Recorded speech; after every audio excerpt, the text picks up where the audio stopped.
contacted the Charité hospital as soon as she was back in Berlin, but Fenstermacher's contact was away and wouldn't be back till the Monday morning. She left a message asking him to get in touch as soon as he returned. That said, from Fenstermacher's account, it sounded as though the man had no real knowledge where this rogue scientist was now conducting his experiments, if indeed it was true. Tilsner and Schmidt had updated Muller on their latest activities.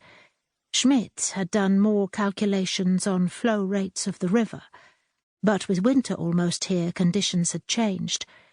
He had tried to narrow down some possibilities, which they'd discuss once she could get to Guben. He seemed to be holding together remarkably well, even though he must now fear the worst for Marcus. His wife Hannah was struggling, though. Tilsner had continued to plug away with the missing persons files, widening his search from Bezirk Cottbus and Frankfurt to the Hauptstadt and the rest of the Republic. But as the days passed without the clear breakthrough they sought, both officers were being asked by Reiniger to help out on other matters.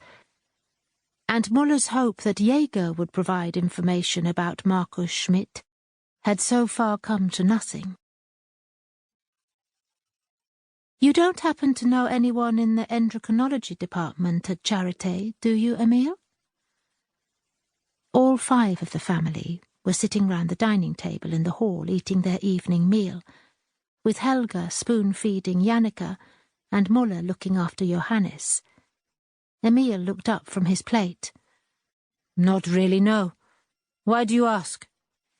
It's this case I'm working on. The one near Eisenhüttenstadt?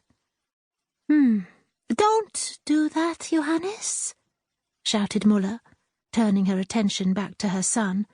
It's not nice to spit out food.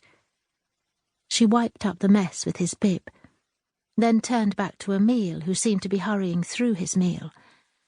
I just wondered if you'd heard about a clinical trial in that department, sponsored by an American pharmaceutical company. Trials of what? Something to do with sexuality. Adjusting people's sexuality, specifically homosexuals. No, nothing like that. But I can ask around if you like.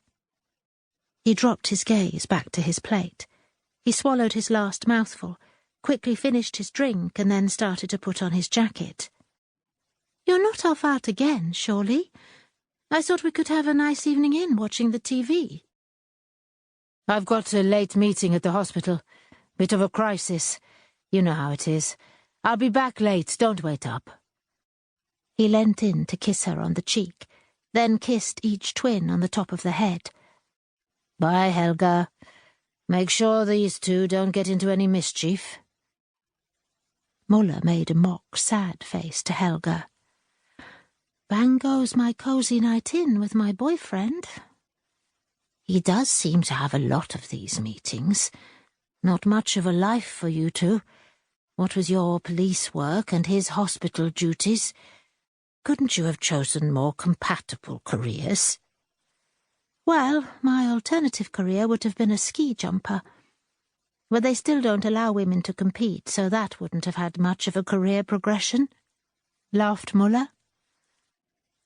They started to get the twins ready for their baths, this time swapping round, so Muller looked after Jannika, Helga taking Johannes. She didn't like to admit it, but both seemed happier with their great-grandmother. They were more used to her. Muller had been away such a lot in the last few weeks.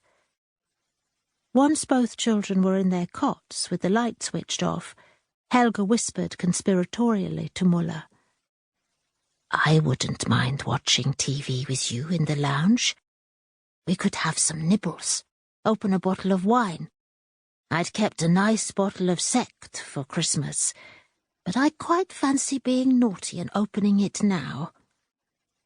Muller smiled. That sounds very appealing.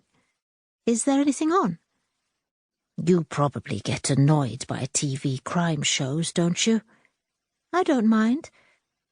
Polizeiruf 110's actually quite realistic. Ah, I was going to suggest being really naughty. Tatot,